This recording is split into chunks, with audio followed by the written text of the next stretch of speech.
Today's video, well, let's just say I've got chills right now. It is one of the wildest, unfortunate situations I personally have ever seen. So the other day we had an incident that happened in Ohio, and it's truly shocking, to say the least. Why don't we listen to this really quick? Here behind me is where a scam call turned deadly, and I'm going to step out of the way here so you can get a look here. The man who lives here is accused of shooting and killing an Uber driver. He now faces a murder charge and potential other charges.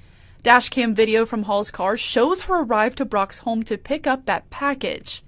According to reports from the Clark County Sheriff's Office, Brock allegedly had a gun. Holy f***. All right, so one of the reasons why we're showing this on the channel today is I think the whole Uber delivery food system is kind of wacky. I'll give y'all an example. The other day, I had a guy who, one, did not speak English, come up to my house, sit in front of my house for an extended period of time. I imagine he was trying to figure out what address it was. Walked up to my door, left this DoorDash or Uber Eats package on my front door. And I have cameras and I had just left. So I turned around and I drove back because if I'm not expecting you, you're gonna get confronted. So I go up to him and I was like, who are you and what are you delivering? And once again, he didn't speak any English and he was speaking in Russian. And that didn't automatically put me on guard, but Russia doesn't necessarily like us at the moment because somehow with our tax dollars, we are funding Ukraine's defense against them. But I'm sitting there trying to have a conversation with him. I pull up my phone, try to translate what he's saying. He doesn't want to cooperate with me. So I start getting a little bit frustrated. And I said, that's not mine. Go get it. Because ultimately, I don't know what it is. Maybe I'm being a little bit paranoid, but I don't want a package on my front door from a dude who doesn't speak English that I didn't order. I think that's fair. Anyways, it turned out to be the neighbor's package. But these systems in place that these companies have are not great. According to reports, authorities say William Brock had been receiving multiple threatening scam calls the morning of March 25th. The calls were concerning an incarcerated relative, and Brock was told to meet at the courthouse to pay a ransom of $12,000 in bail money, or they would kill him and his relative. Around the same time of the call, Lolitha Hall received directions from the same person or an accomplice, instructing her to go to Brock's home to pick up a package for delivery. So my grandparents got the exact same phone call that this dude did. Now, they didn't threaten my grandparents' life, but it was the same deal. So look, I understand the gravity of this situation. If you get a phone call saying that you need to do this, this, and this, or we'll kill you, and then a person shows up within minutes, I can understand this gentleman's worry. The incident report says Brock allegedly took Hall's phone and wouldn't let her leave, and when she tried to go, authorities say Brock then shot Hall. They started fighting, and he shot her 2 more times.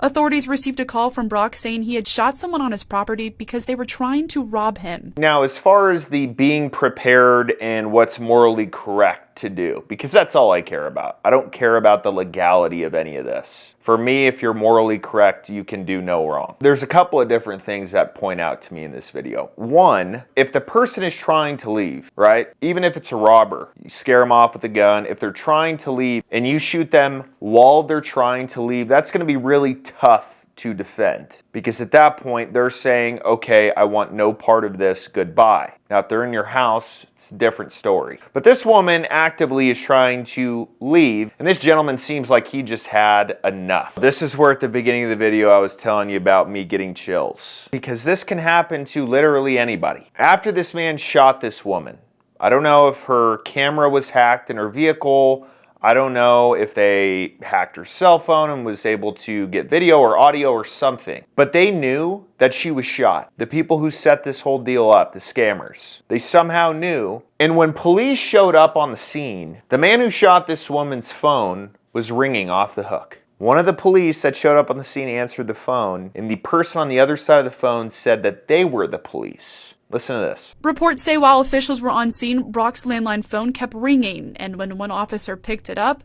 the man on the other line said he was an officer. And the real officer explained what happened and asked the caller to meet. And he agreed, but never showed up. I got chills. I mean, that is some high-level hackery going on there. Now, obviously, the guy who's impersonating a police officer on the phone trying to get more information about what happened didn't obviously show up to the meet and greet with the other police officer. So the question kind of here has to be asked, who is liable for the situation? Well, let's go to the part of self-defense. Like I said, if somebody's trying to actively leave, they want no problem with you, and you shoot them, it's probably going to be a tough thing to explain in court, especially if they don't have a weapon on them, especially if they're not acting in an aggressive manner towards you. It's going to be tough. Now, there are other circumstances here, right? This guy just got threatened over the phone. This person shows up within minutes of him being threatened. So in my opinion, whatever this dude's sentence ends up being if he's convicted, I think that needs to go into it. And they need to do everything they can to find whoever scammed this whole situation. And of course, Uber is like, we feel bad, but what can we do? Fix your fucking systems. How about that? We reached out to Uber and they responded with this statement saying in part, quote, "There is no other way to describe this incident than a horrific tragedy. Our hearts continue to be with Lolitha's loved ones as they grieve her sudden loss. We have been in contact with law enforcement and remain committed to supporting their investigation." End quote.